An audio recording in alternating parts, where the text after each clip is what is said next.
Ons skriflesing vanoggend uit Genesis hoofstuk 37 tot hoofstuk 45. Dit vertel vir ons iets van die Josef verhaal. Ek gaan probeer om die kern van hierdie hoofstukke saam te vat in die prediking. Die eerste gedeelte wat ons saam gaan lees is hoofstuk 39 van vers 8, eintlik 'n sinnetjie voor vers 8 is Potifar se vrou wat met Josef praat en vir hom sê, kom slaap by my. Maar hy wou nie. En hy het vir sy eienaar se vrou gesê, meneer steur hom aan niks vandat ek hier is nie. Wat hy besit, het hy onder my sorg geplaas. Daar is niemand wat in hierdie huis meer gesag het as ek nie.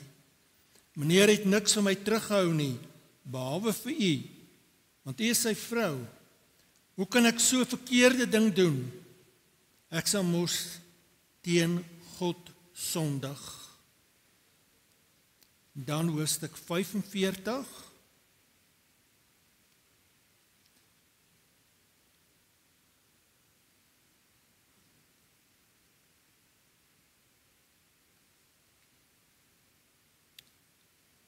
Vers 3. Josef is besig om homself bekend te maak aan sy broers. Toe sê Josef vir sy broers, ek is Josef, leef pa werklik nog? Sy broers kon hom nie antwoord nie, hulle was te bang vir hom. Maar hy het vir hulle gesê, kom na my toe. En toe hulle nader kom, sê hy, ek is julle broer Josef. Julle het my verkoop en ek is Egipte toe gebring. Maar julle moenie nou sleg voel nie of bang wees omdat julle my verkoop het nie, want God het my voor julle uitgestuur om lewens te red. Dit is nou maar die 2de jaar van die hongersnood in die land. Daar lê nog 5 jaar voor, waarin daar nie geploeg of geoes sal word nie. God het my voor julle uitgestuur om vir julle 'n oorblysel in hierdie land te laat oorbly, om julle aan die lewe te hou, sodat baie aan die dood sal ontkom. Dit is nie julle wat my hierheen gestuur het nie, maar God. Hy het my aangestel as Farao se raadgewer en as bevelhebber oor sy huis en as regeerder oor die hele Egipte. Die woord van God vir die kinders van God.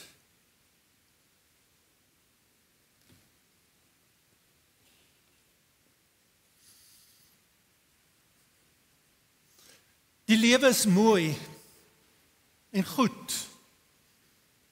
Daar's soveel dinge om oor bly te wees. Daar's soveel dinge om oor dankbaar te wees. En is God se wêreld. Maar die lewe is hard. Ongenaakbaar. Onveilig. Want ons bly in 'n stikkende wêreld, 'n wêreld waar deur die sondeval van die mens stikkend gebreek is. 'n Wêreld wat nog voortdurend deur ons as mense stikkend gemaak word. Die lewe is mooi. Daar's soveel vreugde in hierdie wêreld. Maar die lewe is hard. Daar's soveel hartseer in hierdie wêreld. As ons na hierdie verhaal van Josef luister, sien ons dat as 'n mens in hierdie wêreld lewe, het jy met 2 dinge te doen. Die vreugde van die lewe en die hardheid, die ongenaakbaarheid van hierdie lewe. 2 dinge wat 'n mens voortdurend in jou lewe gaan ervaar. Vreugde, hardheid, ongenaakbaarheid, hartseer. Die Bybel sê vir ons, dis die wêreld waarin ons lewe. Ons moet baie realisties wees. Illustreer die Josef verhaal vir ons. Dis die twee dinge wat ons voortdurend gaan ervaar. Maar die Josef verhaal sê vir ons, moenie bang wees nie. Moenie bang wees om te lewe nie. God is saam met julle in hierdie wêreld waarin julle lewe. Kom ons kyk gou na die Josef verhaal. Sy lewe begin eintlik baie moeilik. Op 6-jarige ouderdom sterf sy moeder. Dink jou 'n bietjie in. Jy is 6 jaar oud en jou ma sterf. Dis asof die mat onder sy voete uitgeruk word. Die grootste krisis wat 'n mens kan ervaar as jy iemand aan die dood afstaan en as dit nog jou moeder is en jy so jonk is dit traumaties. Maar sy pa probeer vir hom troos. Sy pa probeer vir hom help. En op 'n buitengewone manier is sy pa vir hom lief. Inteendeel, sy pa bederf hom. Sy pa bevoordeel hom in die huis. Hy word sy pa se blue-eye boy. Niks wat Josef doen is verkeerd nie. En hierdie optrede van sy pa maak dat hy so bietjie hand uitdruk. Hy begin bietjie baie vir homself dink. Hy krap sy kop hierso. En dit kom na vore in sy drome. Hy droom dat mense voor hom gaan neerbuig. En dat hy oor mense gaan heers. Dit veroorsaak dat sy broers nie baie van hom hou nie. Nee, dis te min gesê. Sy broers wil hom doodmaak. Want hulle kan dit nie verdra dat sy pa hom so bevoordeel en hy so arrogant is nie. En dan besluit hulle, hy moet weg. Ons kan hom nie meer verdra en verduur nie. Gelukkig tree een van sy broers in en sê, ons kan hom daarmee doodmaak nie, kom ons gooi hom eerder in die put. Dan kan hy, as hy daar in die put staan en lê en sit, kan hy bietjie dink oor wie hy is. En hy word in die put gegooi. Dit is vir Josef 'n traumatiese ervaring. Daar in die put besef hy dat sy mense, sy broers nie van hom hou nie. Hulle wil nie hom hê nie, hy moet weg. Dis 'n groot krisis wat hy daar in die put ervaar. En dan kom daar 'n klomp Egiptiese handelaars verby, waar Josef in die put is en sy broers rondom hom staan. En hulle sien hier's 'n geleentheid om 'n paar dollars te maak. En hulle vra vir die handelaars, stel julle nie belang in 'n slaaf nie? Ja, ons stel belang in 'n slaaf. Ons is bereid om vir jou 20 stukke geld te gee. Maar dan wil ons daai ouetjie hê wat in die put is. En hy word uitgehaal en hier stap Josef saam met die handelaars Egipte toe. Dit is 'n moeilike rit. Nie net moeilik omdat dit ver is en dat dit warm is nie, maar omdat Josef 'n krisis in sy hart ervaar. My broers wil my nie hê nie. My mense wil my nie hê nie. Hy het so behoefte aan liefde. Liefde wat hy by sy pa gekry het, maar sy broers wil hom nie hê nie. En dan word hy verkoop. Hy word 'n slaaf in die huis van Potifar. En daar bly hy 'n hele aantal jare. Maar dit is wonderlik. Die verhaal vertel vir ons dat die Here God saam met hom in Potifar se huis was. En dat die Here vir hom buitengewoon geseën het. Potifar het gesien, hierdie ou is nogal 'n man van integriteit. En hy stel hom aan as die hoof van sy huis. Hy's in beheer van Potifar se huis. En as dit lyk asof dit nou goed gaan met Josef, kom mevrou Potifar na hom toe en sê, Josef, jy lyk nogal 'n aantreklike seun te wees.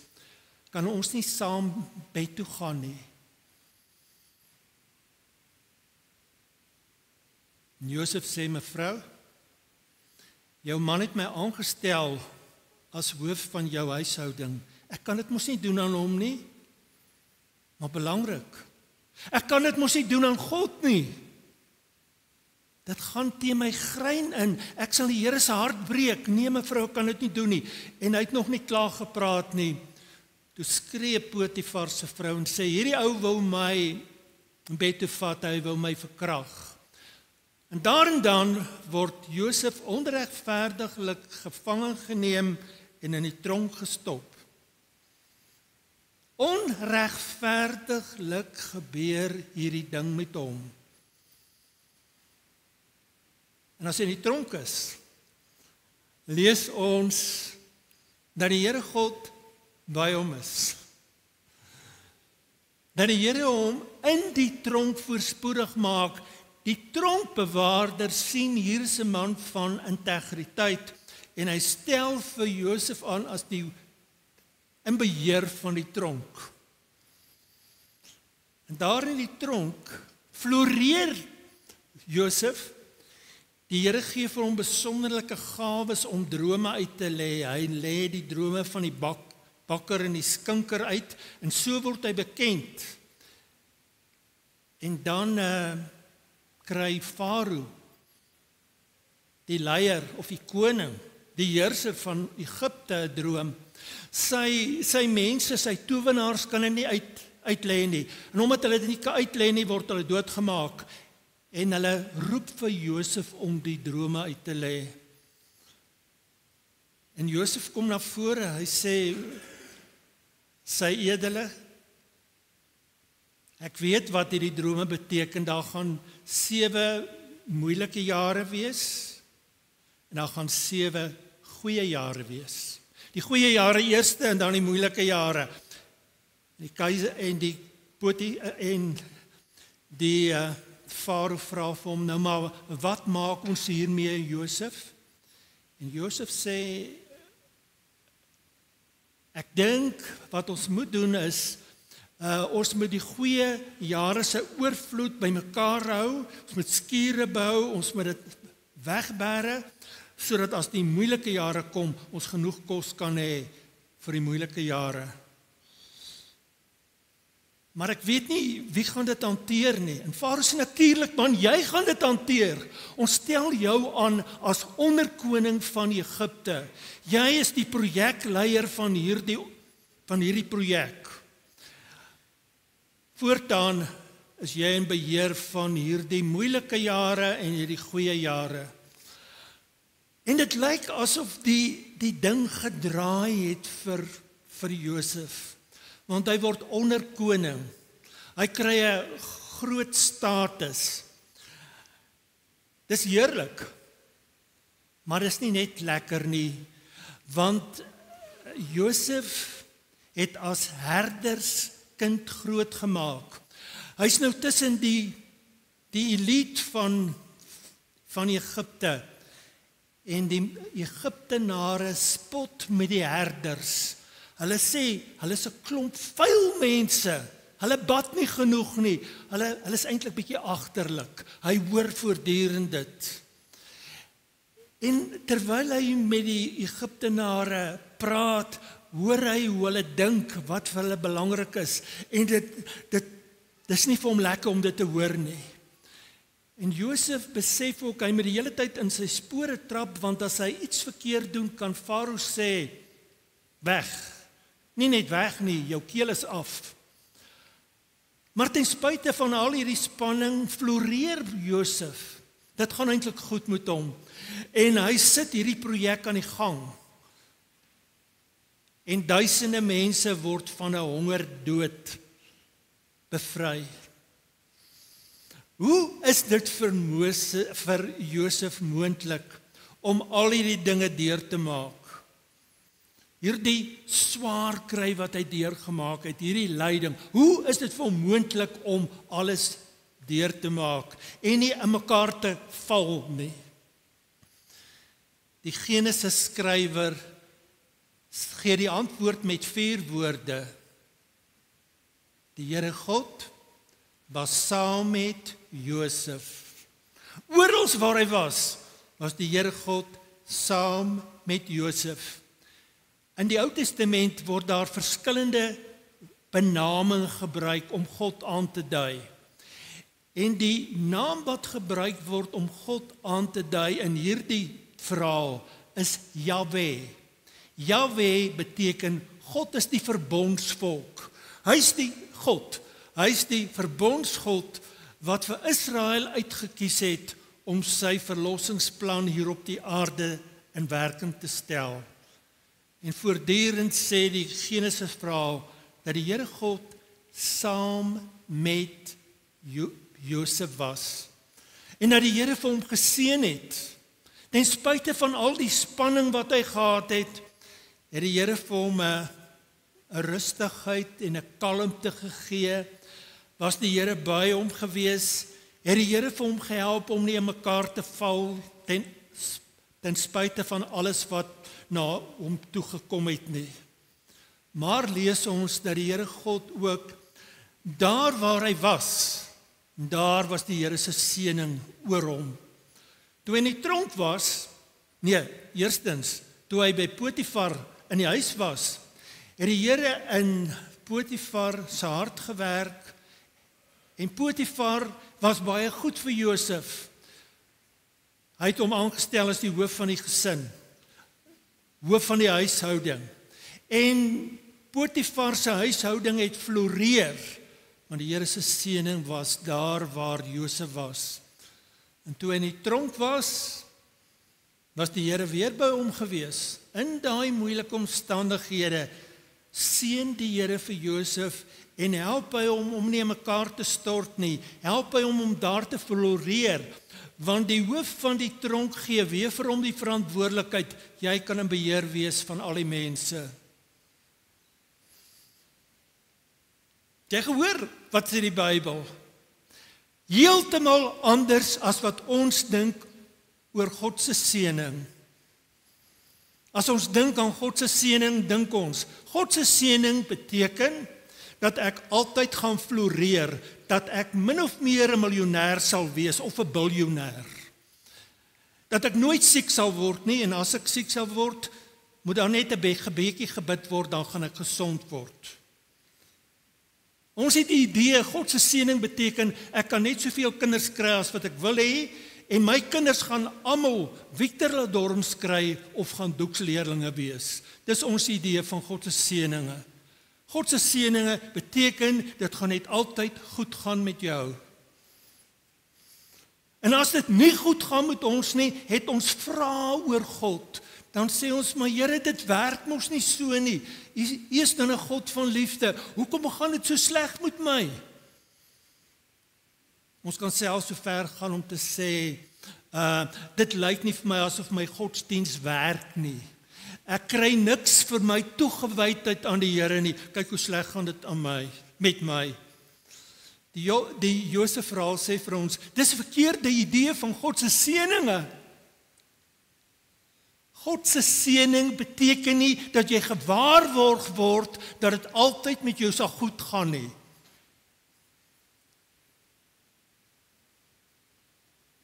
Moet ek dit weer sê? As jy God se kind is, word jy nie gewaarborg dat dit altyd met jou sal goed gaan nie. Jy word nie gewaarborg dat jy altyd 'n rekord oes sal hê nie. Jy word nie gewaarborg dat jy nooit siek sal word nie. Jy word nie gewaarborg dat dit altyd met jou kinders sal goed gaan nie. Jy kry nie daai waarborg nie. Wat 'n waarborg kry jy? Jy kry die waarborg dat die Here God met jou sal wees in elke omstandighede waarin jy jou bevind. En dat die Here daar waar jy jou bevind, waar dit baie keer moeilik gaan, dat hy jou sal dra en dat hy vir jou in staat sal stel om ook daar te floreer. Hoe kry Josef dit reg om ten spyte van die moeilike omstandighede waarin hy is, nog aan te gaan? Ons het gehoor dat die Here met hom was en hom geseën het, maar daar kom iets by. Josef het groot geword met stories. Stories wat sy pa vir hom vertel het van die God van Abraham, Isak en Jakob. Die God wat vir Israel uitgekies het om hulle volk te wees. En Josef het ingegroei in hierdie stories. Hierdie stories het deel van sy lewe geword. En deur hierdie stories te hoor, het hy vir die God van hierdie stories begin leer ken. Jahwe, die God van die Bybel, het sy God geword. En was hy bereid om vir hierdie God te lewe. En toe hy in Potifar se huis was, en Potifar se vrou vir hom sê, kom nou Josef, kom ons gaan 'n bietjie bed toe. Toe sê hy vir haar, nee mevrou, nee meneer nie, ek kan mos nie jou man so in die steek laat nie, maar belangriker, ek kan mos nie vir my God in die gesig klap en sy hart breek nie. Dit rym nie met wie ek is nie. Nee mevrou, ek kan nie. Dit kos hom om op te staan, want hy gaan tronk toe. Want daar word dinge vertel wat nie waar is nie, en hy moet tronk toe gaan omdat hy opstaan vir sy geloof. En wanneer sy broers terugkom, dan besef hy dat hy hulle sal moet vergewe. Maar sy hart is nog vol van woede. Hy weet hy moet hulle vergewe, maar hy weet nog nie hoe hy dit moet doen nie. En dan besluit hy om vir hulle voor toetse te plaas. Hy wil kyk of hulle verander het. Onder 'n ander plaas hy sy goue beker in Benjamin se sak, en dan beskuldig hy vir Benjamin dat hy sy beker gesteel het, wat natuurlik nie waar is nie, en dan sê hy moet tronk toe gaan, maar een van die broers staan op en sê, asseblief tog, U Majesteit, ek sal in sy plek gaan. En Josef besef, sy broers het verander, en hy is gereed om sy broers te vergewe. Nie maklik nie, want hy is net 'n mens, maar geleidelik besef hy moet sy broers vergewe. Wat gebeur met Josef as hy sy broers sien? En as sy pa later kom na Egipte toe? Is eintlik aangrypend. Hy huil. Dis ongewoon aan hierdie verhaal. Hy huil nie wanneer hy in die tronk gegooi word nie. Hy huil nie wanneer hy onregverdig behandel word nie. Hy huil wanneer hy vir Benjamin sien. Hy huil wanneer hy sy pa sien, want hy het so groot behoefte aan sy mense. Hy het so groot behoefte aan hulle liefde. En wanneer Josef homself bekend maak aan sy broers, dan praat hy met 'n sagte hart met hulle. Of vanuit 'n sagte hart met hulle. Hy sê nie vir hulle, dit wat julle gedoen het was reg nie. Hy sê ook nie, dit wat julle gedoen het moes gebeur het nie. Hy sê ook nie, dit wat julle gedoen het was God se wil nie. Nee, Josef het mos bietjie daarom geleer in hierdie tyd van swaar kry. Hy het geleer dat God nie alleen in hierdie wêreld werksaam is nie. In sy grootheid laat God die mens en die boosheid ook toe om in hierdie wêreld te werk. En ons kan nie alles wat in hierdie wêreld gebeur aan God se wil toeskryf nie, dan maak 'n mens van God iemand wat hy nie is nie. As hy met sy broers praat, dan verwag hy nie van hulle verskoning nie. Maar hy sê duidelik vir hulle mense, julle het verkeerd opgetree. Julle het verkeerd opgetree, julle het uit haat opgetree, toe julle my in die put wou gooi, toe julle my wil doodmaak, toe julle my verkoop het. Maar, dan stop hy onmiddellik daar. En dan kyk hy hierdie saak vanuit God se perspektief, en dan sê hy, julle het verkeerd opgetree, maar weet julle wat? Die Here God het julle verkeerde optrede gebruik, om my in Egipte te bring, sodat ek die drome kon uitlê van Farao, sodat ek as projekbestuurder aangestel kon word, om 'n wêreld te red van 'n hongersnood, sodat ek vir Israel kon red, wat God se verlossingsplan in die wêreld moes in werking stel. Julle het my eintlik nie Egipte toe gestuur nie. Die Here het julle verkeerde dade gebruik om my in Egipte te bring, sodat hy iets groter en iets beters deur my kon bereik. Dis die grootheid van die Here God. Hy kan selfs dinge wat teen sy wil ingaan, gebruik om iets groters en iets heerlikers te bereik in hierdie wêreld. En daarvoor kan ons hom net loof en eer en prys. Josef hanteer sy mense met 'n sagte hart. Toe hy so swaar gekry het hy nie verstaan waarom al die lyding oor sy pad gekom het nie. As jy swaar kry, verstaan 'n mens nie altyd waarom jy swaar kry nie. Swaar kry is soos die stukkies van 'n legkaart. As jy die boksie oopmaak en jy na die stukkies kyk, dan maak dit nie vir jou sin nie. Maar as jy begin bou, dan kry jy 'n prentjie. Dan sien jy waaroor dit gaan in hierdie legkaart. Aanvanklik het Josef nie verstaan waaroor alles gaan nie. Maar toe hy begin om die drome uit te lê en hy aangestel word as projekbestuurder om 'n wêreld van 'n hongersnood te red, begin hy verstaan waaroor dit gaan. Die Here God was in al hierdie dinge teenwoordig gewees. En dit maak hom bly. Dit maak hom bly dat die Here God besig was met alles en dat die Here hom op 'n manier gebruik het. Maar in hierdie proses het Josef se oë ook oopgegaan. Kyk, toe hy kind was, het hy aanvanklik gedink hy's die belangrikste persoon in die wêreld. In slegte Afrikaans gesê, die main peanut in die pakkie.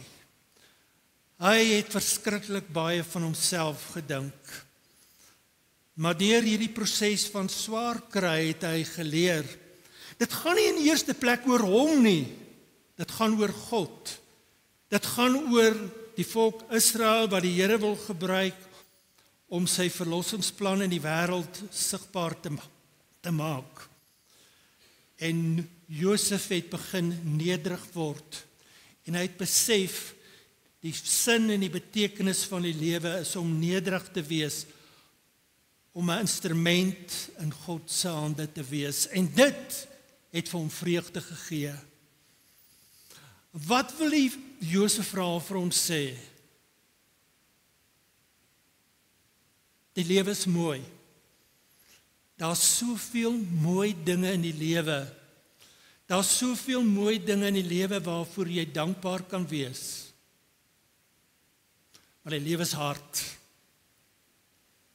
Die lewe is ongenaakbaar. Daar gebeur dinge met jou waaroor jy nie beheer het nie. Daar's soveel hartseer in hierdie wêreld. Maar onthou, God is met jou. Leer om God raak te sien in jou lewe. In die goeie tye van jou lewe, maar leer ook om hom raak te sien in die moeilike tye van jou lewe. En leef met 'n sagte hart. Wees bereid om te vergewe. Wees bereid om vir mense nuwe kansse te gee. Dan kan jy mens wees in die volle sin van die woord. Amen.